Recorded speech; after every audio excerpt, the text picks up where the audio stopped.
اچھا میں جاننا چاہتی ہوں آج کل کے دور کا اگر ہم کمپیریزن کریں تو ہم سب کو پتہ ہے کہیں نہ کہیں ہمارے پاس جو ابھی بارشوں کا سلسلہ جا رہا ہے، جو اتنی سب چیزیں آ رہی ہیں، جو زحمت بنتی جا رہی ہے بہت سارے لوگوں کے لیے، تو اس کے لیے بھی کہا جاتا ہے کہ ہمارے جو گناہ جو ہیں وہ بڑھتے جا رہے ہیں. تو اس سلسلے میں ہمیں کیا کرنا چاہیے؟ ہم ہر بات میں، ہر چیز میں اللہ کا خوف رکھنا بھی بڑی اچھی بات ہوتی ہے. اگر آپ کو لگے ضرورت سے زیادہ کچھ ایسی پریشانیاں آ رہی ہیں تو شاید میرے سے کوئی غلطی ہو گئی ہو، تو اس کا کیا ہم کفارہ کر سکتے ہیں؟ ہر ٹائم اس کی ذات کا استغفار کرتے رہیں، اس سے معافی مانگتے رہیں، اس کے بندوں کا دل خوش رکھتے رہیں، ہم کیا کر سکتے ہیں؟ میں اس حوالے سے 2-3 پوائنٹ عرض کرنا چاہوں گا. ایک تو یہ بات کہ پرسنلی ہمیں کبھی یہ نہیں سوچنا چاہیے شاید مجھ سے گناہ ہوا ہے.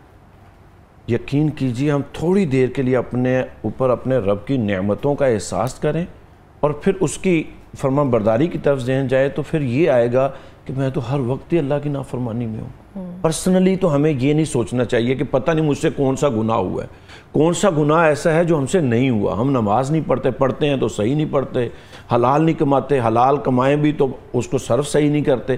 تو اس لیے اپنے حد تک تو ہمیں توبہ کرنی چاہیے، استغفار کرنی چاہیے، اور as a social, as a معاشرہ بھی ہمیں توبہ کی طرف جانا چاہیے. نمبر 1. نمبر 2، ہر چیز کو ہمیں اپنے لیے عذاب اور آزمائش نہیں سمجھنا چاہیے. جیسے آج بارش کا موسم ہے، برسات کا موسم ہے، اور جگہ بجگہ آپ کو پانی نظر آتا ہے، کہیں سیلاب کی صورتحال نظر آتی ہے. لیکن اس ساری سچویشن کو اس اینگل سے بھی دیکھنا چاہیے کہ یہ ہمارے لیے رب کی رحمت ہی ہوگی شاید، اس لیے کہ آج جس دور سے ہم 21 سینچری میں گزر رہے ہیں، یہاں پہ پانی کے مسائل بہت اعلیٰ قسم کے مسائل بنے ہوئے ہیں، جس میں آبی مسائل کی وجہ سے آج جنگیں پانی پہ ہو رہی ہیں. یعنی پانی اتنی قیمتی چیز ہے جس کو ہم ویسٹ کیے جا رہے ہیں. اگر اللہ کی طرف سے رحمتیں زیادہ ہو رہی ہے، بارش زیادہ ہو رہی ہے، تو کیوں نہ ہم اس پہ غور کریں کہ ہم اپنے ڈیم زیادہ کر لیں، پانی کو سیو کرنے والی پوزیشن پہ زیادہ چلے جائیں، تاکہ یہ جو پاکستان کا انرجی کا اتنا بڑا مسئلہ ہے یہ بہت اچھے سے حل ہو سکتا ہے اگر اس نعمت کی قدر کی جا سکے.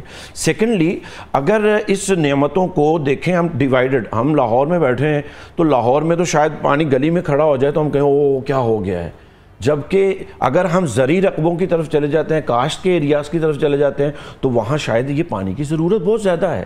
تو اللہ تبارک و تعالیٰ کا یہ نظام ہے کہ وہ کبھی کسی قوم کو اس کی طاقت سے زیادہ نہیں آزماتا. لا یکلف اللہ نفسا الا وسعها، طاقت سے زیادہ نہیں آزماتا. لیکن اگر کہیں یہ لگتا بھی ہے یا بظاہر ہمارے اسباب، وسائل، انتظامات ایسے لگ رہے ہیں کہ جو ہماری تکلیف کا باعث بن رہی ہے بارش، تو پھر مجموعی طور پہ ہمیں اپنے نظام کو بھی درست کرنے کی ضرورت ہے اور اپنے رب کی طرف توبہ کی بھی ضرورت ہے.